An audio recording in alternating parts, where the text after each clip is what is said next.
Ako si Net. Kumusta mga langga? Isa nga po pala akong OFW dito sa bansang Hong Kong. At araw nga po ng linggo, wala po akong day off. Kasi hindi naman po ako pinapa-day off. At gusto ko rin pong hindi mag-day off. Kasi nga po, sayang din naman po yung 200 a day. Siyempre po, kailangan po nating mag-ipon at para nang makauwi na. Ay nga po, maaga pa po ako matapos naming mag-almusal ay naglampaso na po ako dyan mga langga. Habang nagpapahinga na yung dalawa kong matanda, matapos ko na rin silang kinunan ng blood sugar at saka blood pressure. Yan nga po mga langga ang routine ko araw-araw. Linis doon, linis dito. At saka hindi naman po maselan yung mga amo ko pagdating sa linis mga langga, as long as mababantayan ko yung dalawang matatanda ko. At yan na nga ang aming pinakamaliit na kitchen area. Napakaliit. Mas mga bahay naman kasi dito mga langga, mostly naman po pagka mga ganito sa government lang ay maliliit lang talaga yung mga espasyo, mga 400 square meters, 500 square meters, depende po sa bahay. Pagkatapos ko nga akong maglinis ng toilet ay naglaba na po ako. Alam niyo kung bakit dyan ako naglalaba sa kitchen area? Simula nung nagkaroon po ako ng back pain. Kasi sa kakabuhat ko nga po ng kama nila, yung mabigat kasi yung kama ng Bruno, doon ako nagkaroon ng back pain ng pagbuhat ko, ng pagkalagay ko ng bedsheet. Nagkaroon ako ng back pain. A year ko na din iniindap. Ngayon, dyan na ako naglalaba kasi pagka doon sa may toilet area or sa shower area, wala alanganin. Liit lang kasi ng space mga langga. Kaya dyan po ako naglalaba. Mas comfortable ako maglaba na nakatayo. At saka, para mabilis ko matingnan-tingnan si laga akong babae kasi panay yung tayo-tayo niya. Hindi ko na mamalayan. Simula nung natumba si matandang babae, dyan na po ako naglalaba para matingnan-tingnan ko siya. Nung natumba kasi siya mga langga, nabulag po yung right eye niya po. Kaya yun, talagang babantayan. Buti nga lang po, mabait yung amo ko. Pero alam ko naman pong deep inside na ang tikas kasi ng ulo eh. At kung bakit hindi po ako nagdi-day off, simula nga pong namatay yung anak nilang babae, 8 years na nga po ang nakalipas, ay wala na po akong kapalitan. Simula nga pong namatay yung asawa na namatay nilang anak, ay dito na nga po lumipat at tumira sa bahay. Since namatay na nga po yun at hindi na po talaga ako nagdi-day off, ginusto ko din naman po yun. Para nga po iwas gastos po, nag-o-off lang po ako kapag may mga importante akong asikasuhin gaya ng magbabagahe ng ipapadala sa Pinas, mag-update ng bangko at iba pa. Pag nagpapadala naman po ako ng pera ay sa online naman po, itatap up ko nga lang po dyan sa 7-Eleven at dyan lang po sa baba ng building namin ng 7-Eleven. At nagpapasalamat nga po ako dahil okay naman ang pagkakitungo sa akin ng aking mga amo. At pray ko nga lang po na sana tumagal pa sila. Pero kung sakali man kukunin sila ni Ro, ay okay na po. At nang makauwi na, life is too short. Ika nga diba mga langga? Gusto ko nga din makasama ang pamilya ko. At salamat po sa panunood ng aking mga videos. Hanggang sa muli po.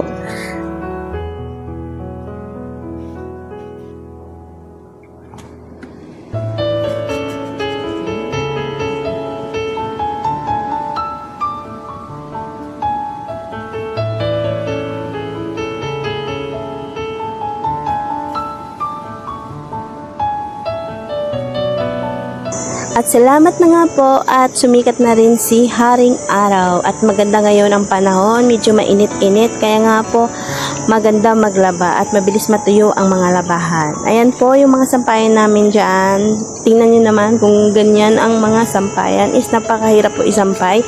Alam nyo po ba, nakailang hulog ako dyan ng mga damit, panty ko, bra ko. Kukunti na nga lang yung panty ko at yung bra ko nahuhulog pa. Napakahirap kasi may grills siya. Pero ingat lang po kasi yung grills namin is kasya po ako dyan. Pero marunong naman po ako mag-balance ng aking katawan. Ayan, kasya po ako sa grills. Kasi pag hindi ko siya kahit nagtungtong ako dyan sa may upuan, hindi ko siya maabot. Siyempre, hindi naman tayo katangkaran, kaya yun.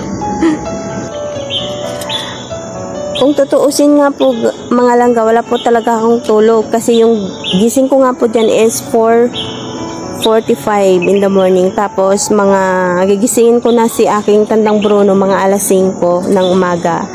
Tsaka alis kami ng bahay para mag-exercise is mga 5:15. So babalik kami ng mga 6:15 din. 1 hour lang kami sa may baba. Walking lang siya. Tapos magpe-prepare ng breakfast at tapos nga pong mag-prepare ng breakfast mga 7 kami kakain, mga ganon. At saka matatapos mga 7:30, kukunan ko na sila, painumin ko na sila ng gamot at saka kunan ko sila ng blood pressure. Pagkatapos nga po niyan, after a while, after mga 15 minutes, babalik na rin sila ng tulog or mga after 30 minutes, babalik na rin sila ng tulog. At saka kung hindi ako mamamalingke, yan ang ginagawa ko, maglilinis ako ng bahay. Antayin ko hanggang lunch. So, napakagaan lang talaga ng trabaho ko, mga langga. Ang problema ko lang dyan is puyat. Simula nung, siyempre tumatanda yung dalawa. Ang pinupuyatan ko dyan is yung tandang babae. Kasi panay po yung gising niya sa madaling araw, even sa may gabi. Kasi matutulog ka po kami sa gabi is around mga 7 o'clock o tulog na po yan sila tanda. Siyempre wala na po din akong ginagawa kaya matutulog na rin din. Minsan di naman tayo sanay na matulog ng maaga, diba? Mostly ang tulog natin is minsan nga abot pa ng 11. Pero ako sinasanay ko ding umaga matulog para makasabayan ko sila. Para kasi kung 11 na ako matutulog, wala pagka madaling araw, dire-diretso na yung gising ni tandang babae. So, kailangan pag natulog sila ng mga bandang 7, dapat tulog ka din para kasi para masabayan mo sila, para may energy ka pa kinabukasan. Diyos ko, pag hindi ko talaga makatulog ng ganong oras, wala, plakda talaga ako. Kaya minsan, worried din ako minsan, di ba, hindi naman natin maano yung katawan natin. Minsan talaga, inaano tayo ng antok, kahit anong gising natin na nawawala din ako sa ko. Kaya bigla akong plakda. Kaya yun, mga langga, napakahirap din ng sitwasyon ng isang OFW kapag may amo kang mga matatanda na binabantayan. Napakahirap. Alam yun ng lahat ng mga nakaranas ng mag-alaga ng mga matatanda. Lalo nga po kapag yung matanda mo is maldita, nananakit, yun, napakahirap po. Sa akin naman po, si tanda kong babae, hindi po siya nananakit. Okay naman siya. Ang pagdating lang po sa ugaling may pagkamaldita siya. Pero kung sa akin, hindi obra yung pagkamaldita niya kasi isang sigaw ko lang tahimik siya. Iyak-iyak pa yan sa akin pag pinapagalitan ko siya. Ganyan ko siya, kung sila dinidisiplina. Di ba po, pagka linggo is rest day, sa akin po, hindi. Kapag inano ako ng sipag ko, ay binabaliktad ko yung buong kitchen. Tingnan nyo naman po, binabaliktad ko yan. Kailangan syempre natin once a week ko. Minsan kapag tinatamad ako, minsan isang beses lang sa 2 weeks.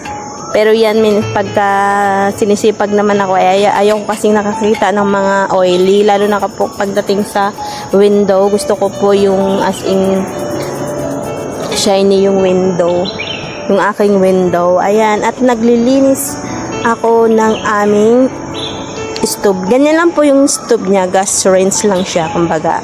Hindi gaya sa mga anak nila. Napakasimple nga lang po ng lifestyle nila, mga langga. Kasi alam mo naman pagka matatanda na, kung ano po yung nakasanayan nila nung mga unang panahon, yun lang din po. Hindi na po gaya ng mga ngayon na mga na sa technology station na po, 'di ba po?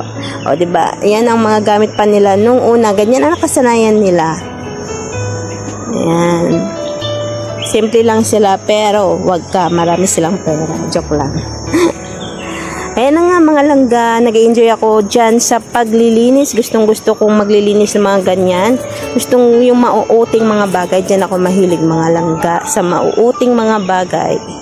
Yan, nag-enjoy ako dyan sa paglilinis. At yun nga mga langga, hindi pa nga po ako tapos maglinis dyan, ay sinabihan na ako ng aking Bruno na matulog na daw muna ako. At tingnan nyo naman, tulog na silang dalawa, kaya wala na din ako magawa para hindi magingay. Di matulog na lang din sa floor. At nung gabi na nga po, ayan, patapos na rin po ako maligo dyan. At nagpapatuyo na po din ako ng buhok.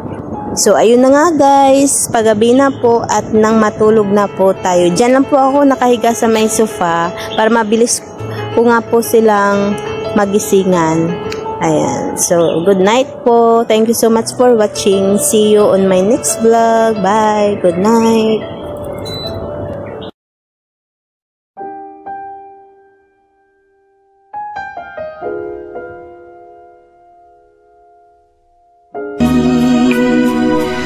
Sana bigyan ng pansin ang hirap ko kahapon, bukas, ngayon. Tanging wala nang ibang mahal. Kung kaya kong iwanan ka, di na sana